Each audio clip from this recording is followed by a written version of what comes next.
I actually figured something out, and I want to share this revelation with you guys. No, Perk, you can't have it. That's a shit ton of smoothie, right? I know, but I make a lot, so. Anyway, I had something to say. Oh my god. Sexy Red put out a new video, right? I watched the video. I have just figured something out. The people who are, I want to say at this point, I think it's like about 50% of Sexy Red's fans, consumers of her music, are not black. But I think everyone who is consuming her music is extremely urban. So they're like living in poverty. And I feel like the stories that Sexy Red is able to tell are like these urban stories of dysfunctional relationships. Maybe the woes from like all of the things going on there. So one of the songs is called like Fuck My Baby Daddy, F My Baby Daddy, right? So this is a song. And to an extent, I like listening to her. It was her showcasing her frustration of how, like, this guy is, she was saying she was a young girl out, and this guy approached her, and now she's got a baby, and she said, "You're the father of this baby. This is your baby." All right, that's kind of the premise of the song. Then Chief Keef comes on, and he is explaining how bitches are broke, and they're broke in the summertime. He said a couple of other things. He was like, I feel like the premise was like, I hate you. I don't know if he said fuck the baby. I can't remember, but I only watched this video once. The premise of it, though, was like, it was reminding me of something, because I have another video that I'm going to put out talking about Project 2025, because like this came up on my radar. And it's actually scaring the shit out of me. So we're definitely gonna have to cover at least some of it on this channel, because holy shit. So basically the Heritage Foundation produced like this, it got a whole bunch of these like Republican think tanks together to make a plan for the first 125 days in office for the next Republican candidate, president, who's gonna be fucking Trump, right? But they all got on the same page for this, and that is frightening. They're like planning to shut down the Department of Education. They're planning to like shut down the Department of Justice, the EPA. I think a lot of these organizations are failing anyway. I don't know if it had something that it like a lot of institutions would close, a lot of public these like employees, these state employees would be fired. To an extent, I don't know if this is a bad thing, because they don't do anything all day anyway. Like these aren't like really highly skilled people who are producing so much utility for society. They're just like sucking money up and paying pensions for old bitches who like sit in the office all day, and then they legitimately don't do anything. Society is not improving with the public services that we have now and the Department of Education. So to an extent, all of that shit I don't really care about. Now the issue I do take offense with is they are like trying to completely ban abortion. Now I am such a proponent for abortion, because I think black women after having an abortion tend to learn, well, maybe not all of them. I don't know if like Sexy Red has ever had an abortion or something. Like I feel like maybe women like Sexy Red might not learn, but for most women, especially black women, if it comes across in your life that you do have to have an abortion, usually after that, hey Google, stop. After that happens, you learn something so important about, first of all, like whatever, like in any situation when a woman gets pregnant, there's a guy there. So the conservatives, the actual conservatives, not the red pillars, but the real conservatives, they believe that like every time sex happens, a baby should come from it. Like, so that is why they set the bar for sex at like marriage. like no sex before marriage, so then any sex that comes from that, you get a baby, and they want as many babies as you can get. That's like the higher level message behind conservatism. Now, kind of growing up when I was younger, I kind of believed this too, which is why I feel like I waited so long to like have any sex at all. And then being around being around people in the Black community, you just realize like that is just not a thing. Like it's not really a thing. And then it's also kind of like a generational thing. Like I don't know, like guys in these generations are not, they don't hold conservative principles. Like the ones coming up, the Gen Alphas, the people who are in like middle school and high school now, and maybe even like some freshmen in college, they seem to be trending more conservative because they actually like want families and stuff, because they've seen society's like legitimately gone off the Richter, because like with so many OnlyFans girls and then also so many fuckboys. I saw a video today that I thought was interesting where it was actually a male. I didn't watch the video, I just saw the title.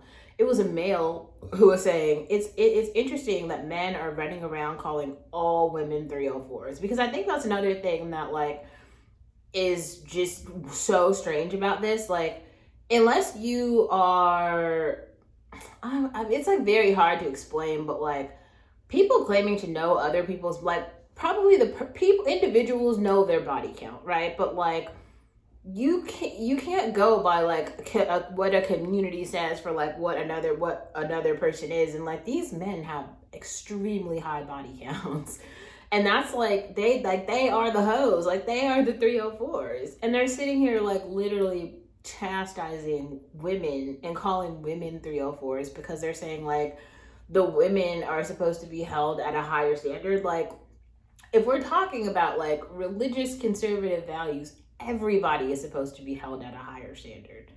It is not just women, it's men too. Though like men just have been cheating for a long time, but cheating is like looked down upon. Like it isn't the goal. Like being a cheater is not this positive thing. You should not have ambitions to be a cheater. That's not a good thing.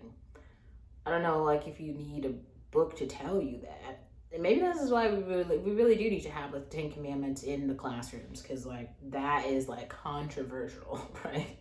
Like lying, I don't know if that's wrong. Like come on, right? Anyway, so let's go back to what does this have to do with the Sexy Red video?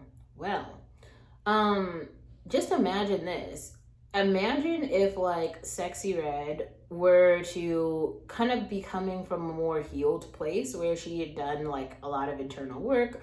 She had like been a functional member of society before she got into a relationship with Chief Keef or whoever her baby daddy was. So then it's kind of like she already, kind of like knew what was going on. She wasn't just like a fresh fish. It sounds like when she got into the relationship with this guy in the first place, she was already very naive about society. So to an extent, he took advantage of her. That happens to quite a lot of Black women, and that's very sad, but that's like a thing.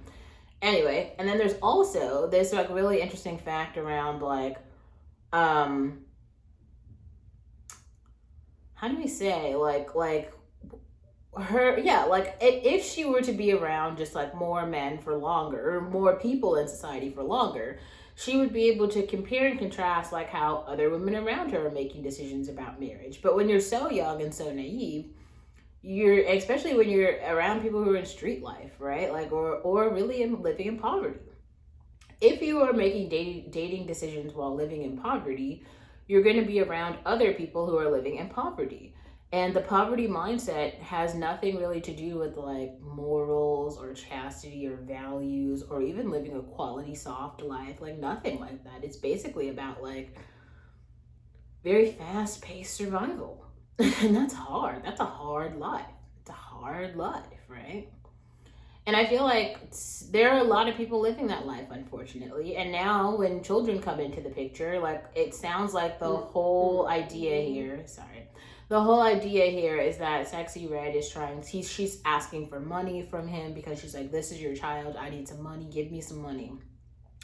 Now, the child definitely needs money. Like, the child needs to be taken care of. She's got a new baby, like, obviously. But it's like, if she has to tell this man that, you don't, like, if he doesn't already know that that's an issue. And to make a long story short, he doesn't want that baby. Why would you want that baby? And here's where we get to like my very hardcore stance on abortion. Like, whatever, going through that once, see that like sequence of events, she's young and naive, he takes advantage of her, she gets pregnant, he clearly doesn't want the baby, she needs money to take care of the baby, and if she continues down that path, her life is going to be hard. She's going to be living a hard life. That fucking sucks. Boo. Nobody wants that. Like, that's awful. That's awful. It's possible for her to like get her life together, but like most of the time, like 70 to 80% of the time, like those situations don't fare well because like she never ends up growing up. You need to grow. You have to go through a grow up phase where you go from being that naive girl and kind of like, you know, understanding that there are older men in society who want to take advantage of you, and you have to be able to dodge those bullets.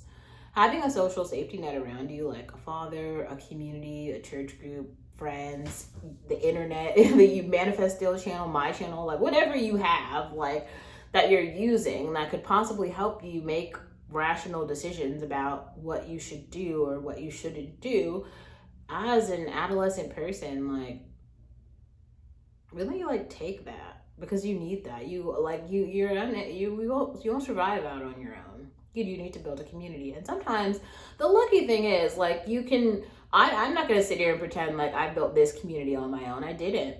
Like, I was heavily inspired by Sensei Seren. I'll say it one time, I'll say it a million times. There's so many channels I found by people who commented on some of her videos, and I just went and followed them. And that's how I was able to like find a whole bunch of other Black YouTubers who have even some differing opinions, but were able to like explain a lot of concepts that like I didn't understand. And I needed to hear that. I needed to hear that. And once I got to a point where shit made some sense to me, I was able to grab the mic on my own and fucking start talking, because, you know, maybe somebody needs to hear it from somebody who's me. And so I, you know, like, what, if you can do, like, isn't that like a classic Martin Luther King quote? But for real, if you can do, because somebody fucking needs you. Anyway, so I guess I also want to say, like,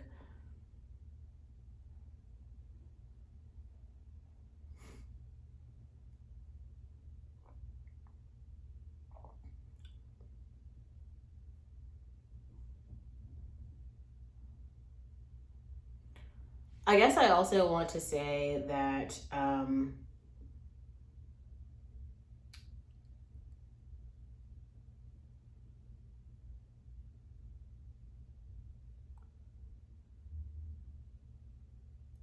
it's kind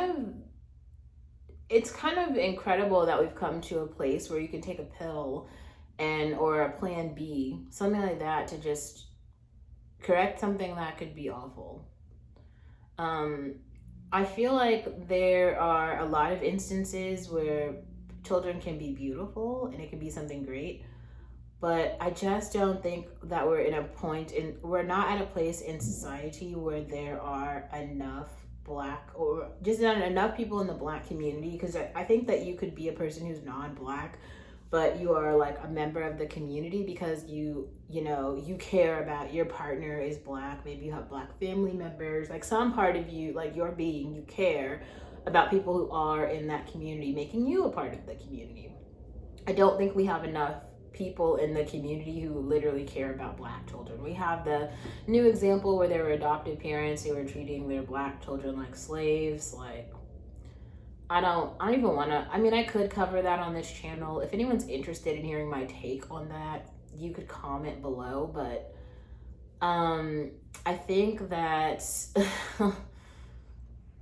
I think that some things happen and it's just not shocking anymore. It's just so expected from this society. There's so many things that I just expect at this point. Like, I don't expect people to put on their good foot. I don't expect people to behave with civility. I don't expect people to be kind. I don't expect people to be friendly anymore. When I was younger, I had that expectation because I was like, I'm this way. I try to be decent. And then you like look around and you just realize how people behave, and you realize that that's not the default. So yeah, I don't know. I didn't tell the whole story, but I told some of it because I wanted to share that.